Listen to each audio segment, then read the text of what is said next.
که دوباره این اعتبارات عمرانی بخشش اعتبارات طرحهای عمرانی ملی هستند که معمولا ابر پروژه ها، پروژه های بزرگ هستن. بخشش هم پروژه های عمرانی استانی هستن، پروژه های کوچکی که در سطح استان ها انجام میشن و اجرا میشن.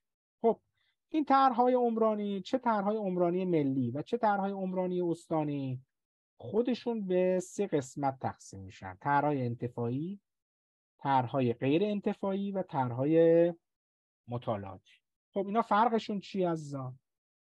طرحهای عمرانی منظور طرحهایی هستن که توی مدت معقولی بعد از شروع بهره برداری علاوه بر تأمین هزینه‌های جاری و استهلاک سرمایه انتظار میره که یه سودی هم متناسب با حالا اون طرح نصیب دولت بکنن. یعنی پس به همین دلیل میگن انتفاعی. طرح انتفاعی یعنی انتفاع برسونه به دولت، یعنی بر اساس فیزیبیلیتی استادی که انجام شده این طرح سوددهیه. مثلا دولت میاد یک میدان گازی، یک میدان نفتی، یک نیروگاه، یک سدی رو ایجاد میکنه، یه هزینه میکنه، این هزینه باید یه برگشت سرمایه‌ای داشته باشه، در نهایت سودی داشته باشه. پس بنابراین این انتفاع مد نظره. اما طرح‌های اصطلاحاً غیر انتفاعی چی هستند؟ طرح غیر انتفاعی منظور طرحی هستند که برای انجام برنامه‌های رفاه اجتماعی عمدتاً هزینه میشن، یا مثلا برای احداث ساختمان و تأسیسات برای تسهیل کلیه وظایف دولت در حقیقت اجرا میشن. هدفشون حصول درآمد چیه؟ نیست. برای همین میگن غیر انتفاعی. حالا برعکس این مدارس غیر انتفاعی، یعنی مدارس غیر انتفاعی که هممون مولش باش درگیر هستیم، اسمش برعکس نه نام زنگی کافور، اسمش غیر انتفاعی ولی کلی پول میگیره، کلی به نفع خلاصه مدیرانش هست.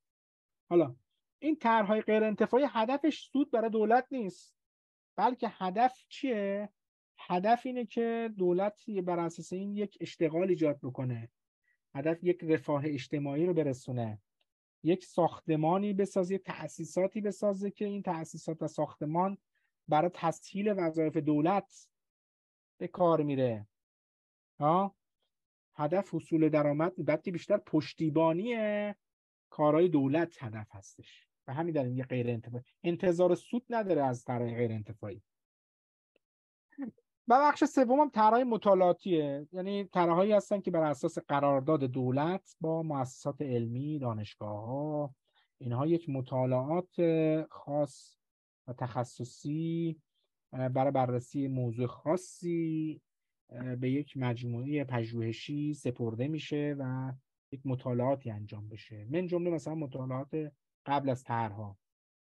مثلا فرض بگید ما تو برنامه توسعه سوم داشتیم که دولت موظف کرده بود که همه طرحها قبل از اینکه اجرا بشن باید مطالعات مهندسی ارزش داشته باشن که بررسی بشن. مثلا گفته بود پروژه هایی که بالای مثلا 100 میلیارد تومان هست اینا حتما بایستی مشاور مطالعه مهندسی ارزش باید داشته باشه. یعنی مهندسی ارزش ولیو انجینیرینگ مجموعه کارهایی است که برای بحث کاهش هزینه ها و بالا بردن کیفیت و همچنین کاهش زمان پروژه ها بسیار مهمه که حالا بحثش جداست. یا مثلا مطالعات زیست محیطی، دولت ها غالبا میگن آقا پروژه ها باید مطالعات زیست محیطی داشته باشه که ما بدونیم که این پروژه که اجرا میشه اثرش رو محیط زیست چیه. مطالعات فرهنگی اجتماعی، بعضی دولت ها مسائل فرهنگی اجتماعی درشون مهمه، میگه آقا هر کاری که انجام میشه باید پیوست فرهنگی اجتماعی داشته باشه، ما بدونیم تاثیر این کار رو بحث‌های فرهنگی اجتماعی چیه. مطالعات ریسک پروژه، مطالعات بازاریابی، انواع مطالعاتی که بعضا و پژوهش‌هایی که دولت نیاز داره اینا در قالب طرح‌های مطالعاتی بسته میشه، حالا یا با مؤسسات علمی مطالعاتی یا پژوهشی بسته میشه. خب پس بنابراین طرح‌ها دوستان، چه طرح‌های عمرانی طرح‌های عمرانی ملی باشن چه طرح‌های عمرانی استانی باشن فرق نمیکنه، شامل 3 قسمتن: طرح‌های انتفاعی که هدف اینه که در نهایت یک سودی به دولت برسه، برگشت سرمایه‌ای داشته باشه. طرح‌های غیر انتفاعی هدفشون سود نیست، بیشتر برای بحث برنامه رفاه اجتماعی یا کارهای تسهیلگری و پشتیبانی کارهای دیگه دولته و همچنین طرحهای مطالعاتی که این طرحهای مطالعاتی بیشتر کارهای پژوهشی و کارهای اصطلاحاً بررسی‌های مطالعاتی رو میشناسیم. خب پس بنابراین دوستان عزیزان، همه شرکت‌ها، همه وزارتخونه‌ها، همه مؤسسات برای بحث هزینه‌های خودشون تنظیم میکنن و تکمیل میکنن این فرم‌ها رو. بعضی وقتا شرکت‌ها خودشون یک مجمع عمومی دارن، مثلا شرکت‌های زیر مجموعه 60 تا بر اساس قانون تجارت خودشون مجمع عمومی دارن یا شورای عالی شرکت دارن.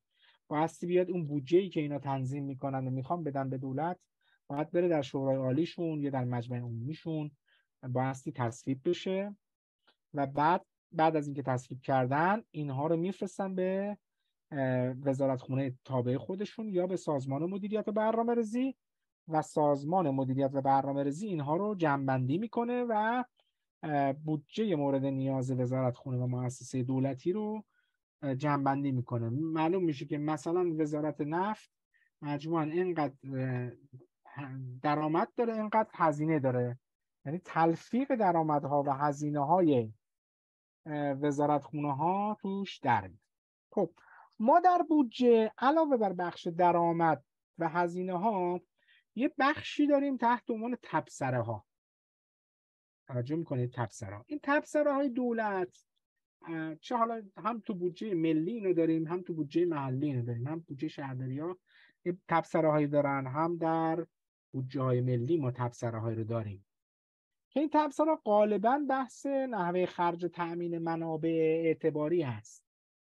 خب فرض بر اینه که بعضی از منابع، بعضی از اصطلاحاً منابع اعتباری ما اینها دقیق نیستن، احتمالی هستن.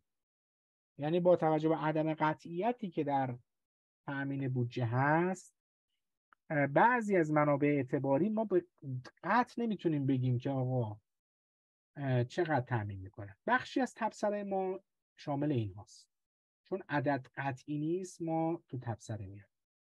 بخشی از تبصره ها تکالیفی است که دولت برای بعضی از وزارتخونه ها یا برای بعضی از سازمان ها تعریف میکنه در قالب بودجه. پس بعضی از بندهای تبصره هم تبصره های تکلیفی است که همه این بندهای تبصره بایستی توسط در باز پیشنهادش توسط دستگاه اجرایی داده میشه، یعنی وزارتخونه ها، سازمان ها و شرکت ها و همچنین مؤسسات، اینها میان پیشنهاد تبصره خودشون رو جمع‌بندی میکنن و این تبصره ها رو میفرستن به سازمان مدیریت برنامه‌ریزی.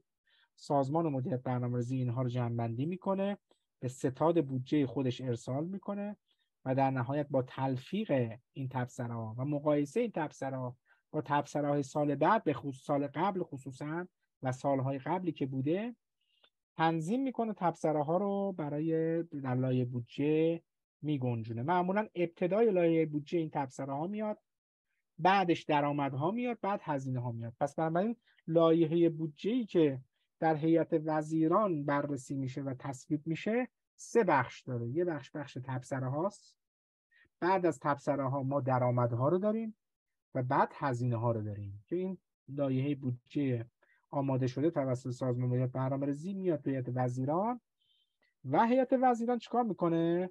بررسی و تصویب میکنه این لایحه. گام سوم در بحث تهیه و تنظیم لایحه بودجه فرآیندی است که در هیئت وزیران اصطلاحاً طی میشه. وقتی بودجه میاد و سازمان مدیریت برنامه‌ریزی تلفیق میکنه و ارسال میکنه به دولت، بودجه ابتدا در ستادهای فرعی ذیل خدمت شما عرض کنم، دولت خودش یک سری ستاد داره، یک سری شوراهای زیر مجموعه داره. مثلا فرض کنید شورای اقتصاد داره، فرض کنید شورای طرحهای عمرانی داره، شورای انرژی داره، شورای آموزش و پژوهش داره. اینا هر کدوم بخش هایی هستن که ذیل دولت تعریف میشن. مثلا فرض کنید شورای آموزش پژوهشی، مثلا وزارت آموزش پرورش، وزارت آموزش عالی، بخش از وزارت ارشاد، اینا ذیل این شورا این بودجه بخش آموزش پژوهشی اونجا بحث میشه. بعد یا مثلا بخشی از بودجه دفاعی امنیتیه که وزرای دفاعی و وزرای امنیتی عضو اون شورا هستن، اون بخش بودجه که مربوط به دفاعی امنیتی است اونجا بررسی میشه. پس بنابراین آنچه که از سازمان مدیریت و برنامه‌ریزی تنظیم میکنه و میفرسته بلافاصله نمیره تو مجلس تصویب بشه، بلکه میاد تو خود دولت هم دوباره چکشکاری میشه در ستادهای فرعی بودجه‌ای که ذیل دولت هست، چکشکاری میشه، پایین بالا میشه، کم و زیاد میشه و در نهایت این ستاد بودجه، ستاد تلفیق بودجه اصطلاحاً ذیل دولت بودجه رو تصویب میکنه و بررسی میکنه با توجه به تلفیق و انحرافات بودجه سال قبل.